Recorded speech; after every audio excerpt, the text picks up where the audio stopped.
a agressão à fé é agressão à nossa subjetividade, né? E eles têm um negócio sórdido que eles fazem comigo, que é o negócio sobre a minha religiosidade, que é muito agressivo, porque eu jamais... Eu sou da religião majoritária no Brasil, eu sou cristã, eu sou uma favor... Tem algum preconceito que eu sofro por ser cristã, entendeu?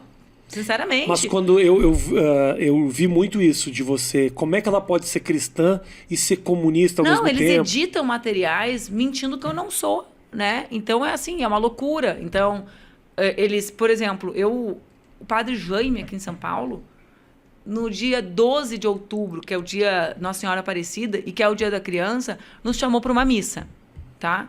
Eu nunca vou em missa, sobretudo, eu nunca divulguei uma foto minha na missa. Eu nunca vou em missa durante a eleição. Eu fui nessa eleição todas as quintas, numa igreja em Porto Alegre, ninguém sabia.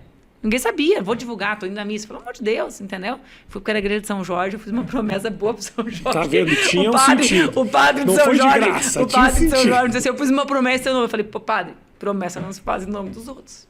Né? Deixa que agora eu vou ter que honrar a sua promessa. Fiquei assim, solidária com o padre, que o padre estava muito, muito forte na reza para mim. Mas eu jamais iria na missa na época da eleição para divulgar. O que eles fizeram? O padre já me chamou, eu estava aqui com a Laura. Falei, vou lá, dia da criança, vou lá. Cara, eles empurraram o padre Jaime dentro da igreja. Eles fizeram eu ficar com medo de ir na igreja. Porque eu pensei, pô, se eu vou ir na igreja e vão agredir o padre... ou vão me agredir dentro, tu entende a loucura que é? Então eles criam que foi como essa mulher quando ela agrediu a Laura, né? Pô, como é que eu vou me sentir segura com a minha filha se alguém pode me agredir por causa do enxoval falso em Miami? Então, e é uma agressão que a princípio é justificada, é meio na cabeça da galera é justificada. Tu entende que as pessoas teriam razão de ficar brabas comigo se eu estivesse vilipendiando a fé delas? É uma razão concreta. Como eu acabei de fazer na hora que eu falei que dá pra passar patrola pelas igrejas. Mas tu é tu, Tô né? brincando, isso aí, o pessoal cristão, segura a onda, eu sou apenas um comediante. Não leve Judeu. Judeu. Né? Também tem isso aí. Ele não falou em sinagoga, veja bem. Não, sinagoga eu preservaria. Exatamente. Mas é o templo sagrado da fé da pessoa, né? Claro. E para muitas pessoas tem um valor quase igual ao da própria fé. Né? Ou seja, a fé ela é materializada naquele tempo. Então, não é uma casualidade que os grandes conflitos no mundo são religiosos. É porque é muito íntimo, muito passional. Agora, né? você há de convir comigo, ok. Você está me falando que você tem um relacionamento interessante com a tua religiosidade, que você frequenta a igreja. Eu já vi imagens tristes da Dilma em missa. Eu sei que a Dilma não tem religiosidade nenhuma. É de uma... num certo momento, para agregar mais ovelha para esse rebanho, o pessoal tenta num desespero terrível. Não só a Dilma, estou citando especificamente. A Dilma, que aliás eu admiro muito, não é nem isso, mas... sabe, Rafinha, você entende, tipo... Por que eu preciso da igreja evangélica? Eu tenho que falar com o Edir Macedo para pedir a bênção. Eu acho que falta um rompimento. O problema é que esse rompimento... Claro, exatamente por isso que eu te digo. Eu jamais transformei em ato público meu a minha fé. Justamente pela minha condição. Os atos públicos com relação à religiosidade que eu tive sempre foram para proteger religiões agredidas ou pelo Estado ou pela intolerância religiosa. Então, se tu procurar na internet, tem... A única foto que circula minha dentro de missa foi feita pelos meus adversários, né? Foi a única. Eles acho que estavam transmitindo a missa, sei lá. Eles me viram e printaram, entendeu? O restante, quais são as manifestações? São espaços meus, sobretudo com o povo de religião, ou o povo de axé, como se fala, né? Que são as múltiplas religiosidades relacionadas às religiões afro. Por quê? Porque é quem sofre violência no Brasil, quem sofre intolerância religiosa. Então...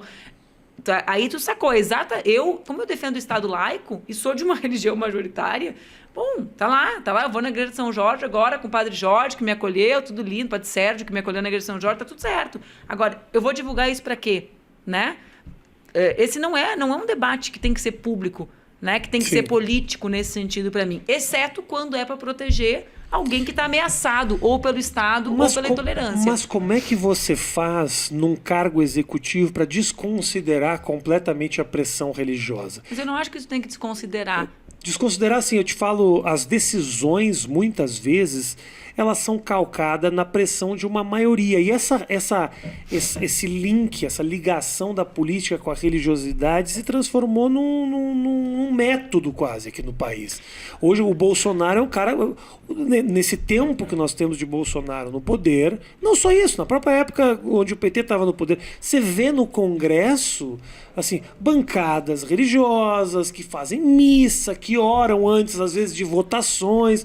Como é que você faz para que você trate os assuntos sem essa pressão religiosa, que tem uma agenda?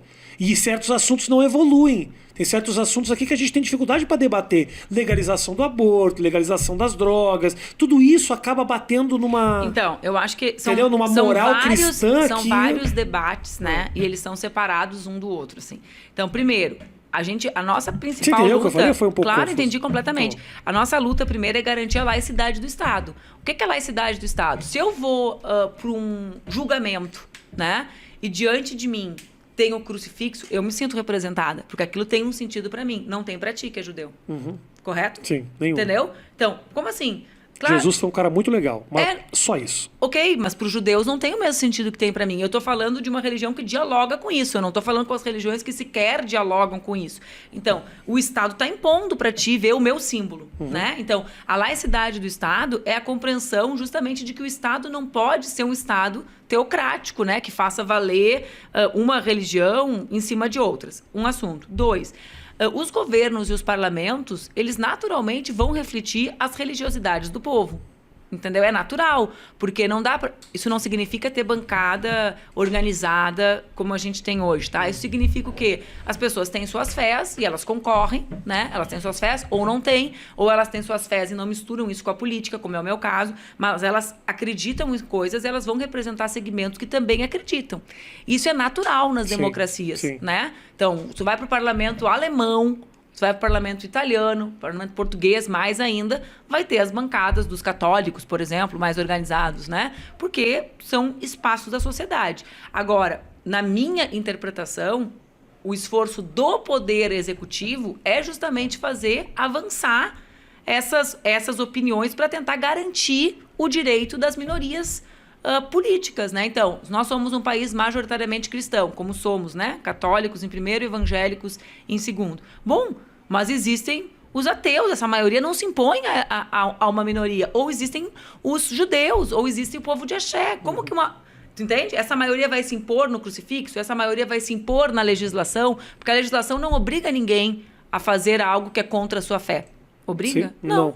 Né? Então, o poder executivo, a busca tem que ser de manutenção, de construção de espaço de respeito a diversas religiões, mas o respeito às diversas religiões inclui as religiões minoritárias poderem, ou as pessoas, né, poderem viver da sua maneira também no país, que é uma compreensão mais profunda. Eu não posso te proibir de não comer as carnes que vocês comem, né? Tem um nome porco. Alimentação de vocês. Se chama porco. Não, o porco sim, mas tem um nome alimentação de vocês que eu não sei Kosher. falar. Kosher, né? Viu? Não ia falar errado, né? Não eu não sou tão... Eu sou menos judeu do que você imagina. Não, eu não imagino. Meu pai é muito mais judeu. Você eu só imagina, faço. Você eu fala, não... eu sou judeu, eu falo, sou. Mas se você começar a me perguntar é que eu sei que o teu pai é, então... Mas ok, eu não posso te proibir de te fazer isso. Mas eu tenho que garantir que os outros não têm obrigação nenhuma de fazer, né? Então,